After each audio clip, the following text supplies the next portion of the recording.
I, 30, female, have been married to my husband, 33, male, for about 1.5 years. We've been together for 6 years in total. Our dating life was not smooth at all because of my mother-in-law. Before our wedding, my mother-in-law made it very clear that she did not approve of me or our relationship. In mother-in-law's eyes, I was not at all good enough for her son. Why, you may wonder? And the answer to that is, I don't know. Mother-in-law never said clearly what she did not like about me, though. It was strange. It was like I was going into a battle with no idea how to win because I did not know what I was fighting in the first place. She hated that we were together and tried to break us up several times. She went as far as to tell my husband that I was cheating on him, that she saw me with someone else at the mall, but obviously my husband did not believe her as none of her stories had any solid proof. That is why our relationship lasted for as long as it did, and we eventually got married. Every time I told him how uncomfortable his mother's behavior made me feel, my husband insisted that I should excuse her behavior because she has anxiety and she just gets a little too overprotective and overwhelmed. I should be kind and understanding towards her as I am a psych major. This happened when we were in our third year. For the next 2 years, I tried to be as understanding towards mother-in-law, as sweet to her as I could, which led to her starting to be more passive-aggressive towards me, instead of being openly hostile with me the way she was before.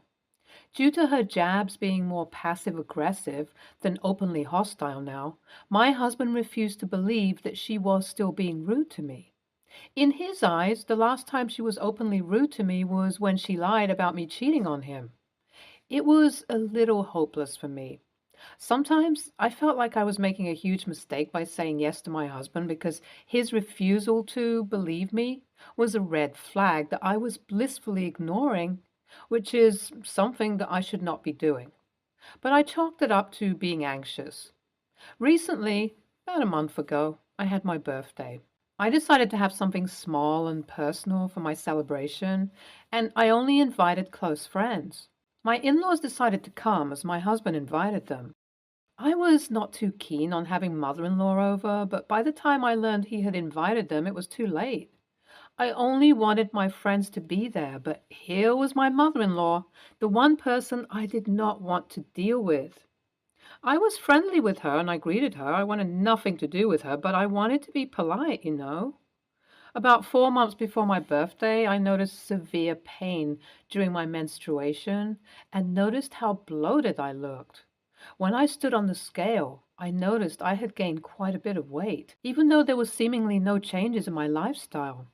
Understandably, I was worried and had a health checkup. I found out I had PCOD. The doctor put me on medicines and told me to take care of my diet and that I should see myself losing weight. But despite following all of his guidance and going to a dietitian for a newer diet, I was not seeing that much change in my weight.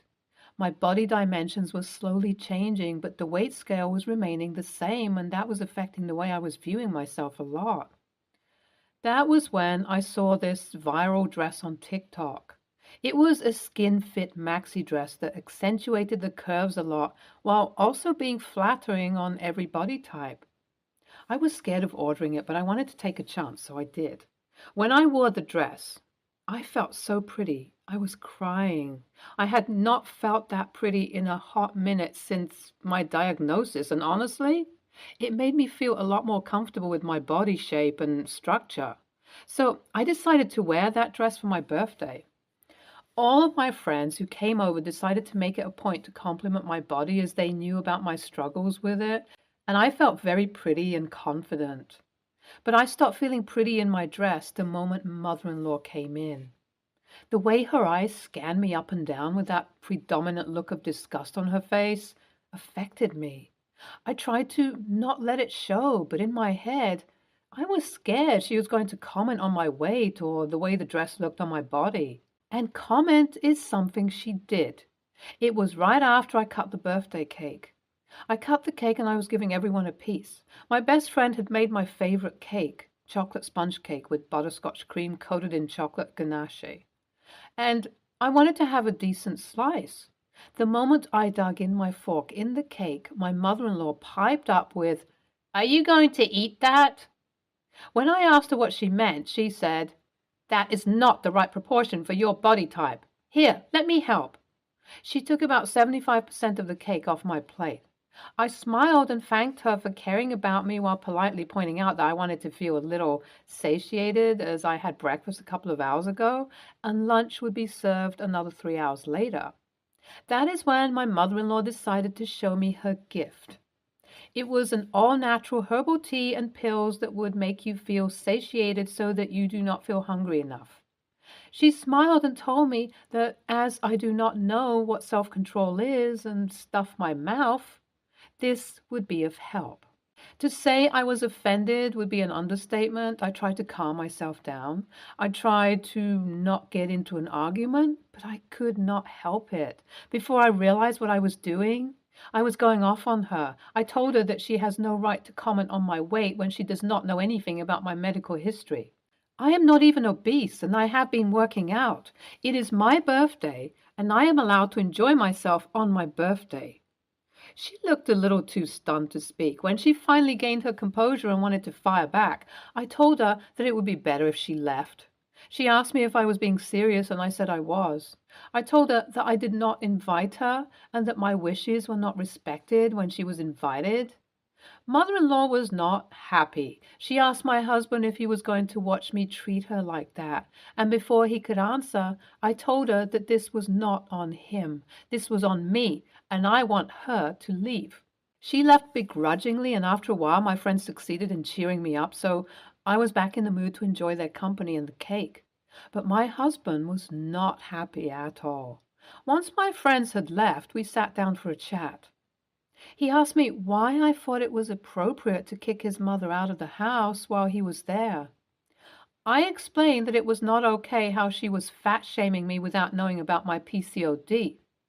My husband looked annoyed. He said that I should not use my PCOD as a way to mask my gluttony, and I should instead work on my attitude. In his eyes, I was out of line and very rude to his mother, which is something he did not appreciate at all. I told him that I'm not apologizing for being belittled in my own house, and I am not okay with him behaving this way. My husband refused to understand my side and left the house that night. He said he was not going to come home until I apologized, and if I want him, I should show up at his parents' house and apologize to them because that was where he would be. When he said he was leaving, it upset me. After waiting for 3 days for him to come home, I showed up at their place, and in my moment of weakness, I told my husband that I will file for divorce because I cannot do this relationship anymore. I do not want to be a doormat for his mother to trample over, and it is not fair to me that he is taking me for granted the way he is. My husband was too stunned to say anything. Mother-in-law, on the other hand, was extremely happy with what I said and was already telling my husband that this is the best thing I could have done for him. I came home with a broken heart that night. It's been about 2 weeks since that day, and now that I have had time to think about everything, I do not want him to go. I want my husband because I love him. I feel like I was oversensitive when I told him about the separation, and I want to work on our relationship. Any advice on how I can do that would be very appreciated. Update 1. Hey everyone. Thank you all for your advice. I appreciate you guys a lot. I have gone through every one of them, and I am planning on doing what you guys suggested. I'll go speak with my husband. I'll update you guys accordingly. Update 2. Hi. Thank you so much to everyone who waited for this update. I finally spoke with my husband. I went over to my mother-in-law's house and decided to have a face-to-face conversation with him. I knew when he would be home from work and decided to show up at that time. Mother-in-law tried her best to make excuses about my husband not being home, but my husband heard the commotion and came to meet me. We went on a walk and we had the much-needed heart-to-heart. My husband and I both don't want to leave each other. We both want to work on our relationship. My husband also apologized to me for not believing me when I told him about mother-in-law's passive-aggressive comments, because when he lived with her for the past 3 weeks, she made it evident how she felt about me. He felt really bad for not believing me in the first place and told me he would do better.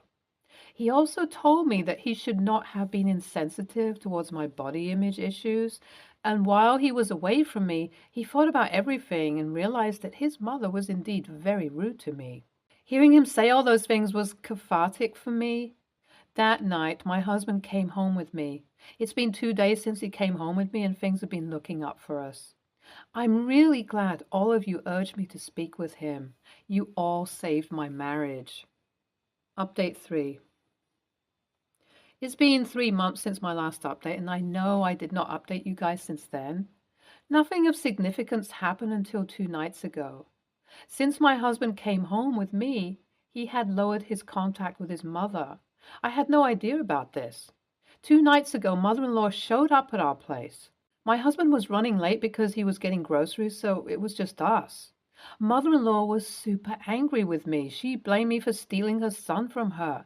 She refused to leave until her husband came, and when he did, she went off on him, asking him to file for divorce because he deserves more than a fat whale. I'm 135 pounds. I am in no way a whale. My husband this time around did not take what she had to say. He confronted her and told her to lay off it. He told her that she needs to respect his decision to be with me. If she cannot respect his decision, he would be forced to go no contact with her. Mother-in-law was not happy with that. She blamed me for brainwashing him against her, and he told her that this was on him and not me. This was his opinion, and I did not brainwash him at all. After mother-in-law left, my husband told me that he is planning on going no contact with mother-in-law until she respects him, and I'm free to block her for my mental peace. Having him stand up for me made me feel loved and heard. I have renewed hopes for our marriage now. Hey, OP, I would have reacted the same way you did. I can understand how hopeless you felt at the moment when you asked for separation. I am glad that you did not file for divorce, and since your husband had not made a move, I'm sure he has not either. This is a good sign. I think you should go to your mother-in-law's place and have a genuine conversation with him. If he does not respect your boundaries, or at least stop his mother from behaving that way with you, you should break it off, though. Best of luck. NTA for setting your boundaries. Your mother-in-law is very rude, and she had it coming. If your husband does not see it, or at least be empathetic towards you, cut him off. Have a chat with him, and if the 1 month apart has caused him to get a sense about how he should be behaving, if it's a yes, then go for it. Otherwise, separate. You deserve better. Next story. I live with 3 other people, and we all split the rent evenly on the 4-bedroom house. We live in an LCOL area, but pretty much of all of us are minimum wage earners, so we can't live by ourselves.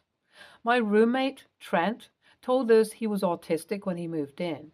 We asked him if there was anything we should know about his condition to make sure he was okay, and he said pretty much not to engage with him unless he initiates it. He likes wearing his AirPods a lot, and when he is at home, he's glued to his phone or his pad with his buds in. If we have to talk with him about anything, we normally have to wait until he gets off his tech. So we normally just leave a note on the kitchen bench. Once we interrupted when we were ordering Uber Eats, and he seemed okay once he realized it was about takeout. He pays the rent on time and cleans up after himself, so it's no big deal. We all do our own thing. Anyways, he was walking slowly towards the door one day and was glued to his phone and had his AirPods in and just stopped in the middle of the doorway. I wanted to get by him because I needed to head to work, and I waited about 30 seconds with no sign he was moving. I put my hand on his forearm and said, "Hey, sorry, I need to get by." He turned around and looked at me and just blew up and went on like a minute about how dare I touch him. A lot of comments about me being overweight and that's why I couldn't get past him, and how I made him dirty by touching him. I just blinked and said, "Look, just get out of the doorway. I have to go to work." Anyway, I was really surprised about how angry he was, but a lot of his comments seemed to be about my being a big woman and someone like me shouldn't be touching someone like him. He moved and I got by and just got on with my day. So it seems he complained to my other roomies about it. One is saying AITA, I should have just waved my hand in front of the phone so he knew I was there.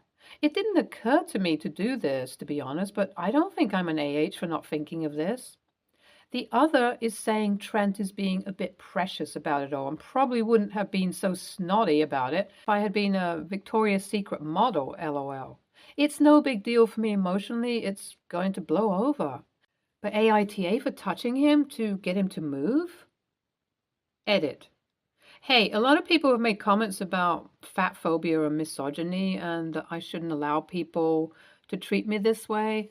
I really can't control other people's thoughts or actions, only my own reaction. When I was walking to the bus and a carload of douches lean out the window and say, "Hey, fatty," there is nothing I can do at that moment to stop them from treating me that way. I can't stick duct tape over their mouths. I can't stop them from laughing and driving away. Sure, I can flip them off and yell back, but in my experience, this eggs them on and gets the reaction they wanted. Much laughter. Oh, so funny. Some of them are filming me as they do this, so I'm not giving them any material for their dumb TikTok videos. To say that I am allowing something is implying that I actually have control over other people's actions or behaviors. I don't. When I'm at work and someone says, "Hey girl, what's good to eat on the menu? I bet you've tried it all this morning." LOL, so funny. I can't say anything back without risking my job. You can say that it's a worker's market all you want. I ain't risking my job for a teachable moment that I can pretty much guarantee you won't work on a jackass who gets off insulting a big woman just trying to earn a living. I'm not internalizing any hatred. I don't think less of myself, and I don't judge myself by other people's standards. I accept what I cannot change, and I don't let it get me down. Accepting what I cannot change is not agreeing with it. I can't run out onto the streets and shout for the world to treat me better. It won't get me anywhere. If there was some way we could make others treat everyone decently, this world wouldn't be in the shape it's in, let alone the shape I'm in. NTA, and it's really crappy that you've normalized being disrespected in such a dehumanizing manner. Autism or not, he doesn't get free rein to demean people. Imagine if you had returned fire and spoken about his condition. Honestly, only one of your roommates is decent, and you should make it clear to them as well that it was offensive, the reasoning behind it, and that you expect an apology. NTA, I can see Trent's reaction. Unfortunately, autism is a big thing, and a lot of people with autism have an issue with cleanliness and unfortunately aren't good at regulating emotions. However, he was blocking a doorway and was being inconsiderate of others. You already apologized it. Leave it at that. Next time, probably wave at his face, but he'll probably be upset with that because it's still an invasion of personal space. I guess it'd be a case of compromising that he needs to be more aware of his surroundings and ask what would be the best way to get his attention in the future in this situation. If it's a common doorway, maybe have that discussion that if he doesn't want you touching him, then he needs to not stand in a doorway blocking other people from using it. As said, ask him what he would find the appropriate action to get his attention. If he's okay with you moving your hand in front of him, then is upset if you do that, you can be like, "Well, you said you were okay with that if I needed to get your attention." It's definitely not okay how he spoke to you, and I would set the boundary that he cannot talk to you that way. Personally, for me, that would be grounds for eviction, and I would tell him the consequence if it happens again. Autism, as many people had said, is not a get out of jail for free card, and he cannot talk to people that way consequence free. I would discuss that with the other two roommates. As far as I'm concerned, how he spoke to you is worse than you touching him, and he needs to learn if it happens again, it'll be grounds for eviction. But you need to have that conversation with the other two roommates to agree with the consequence if he talks to people like that. Stay tuned for more stories from our girl relationship.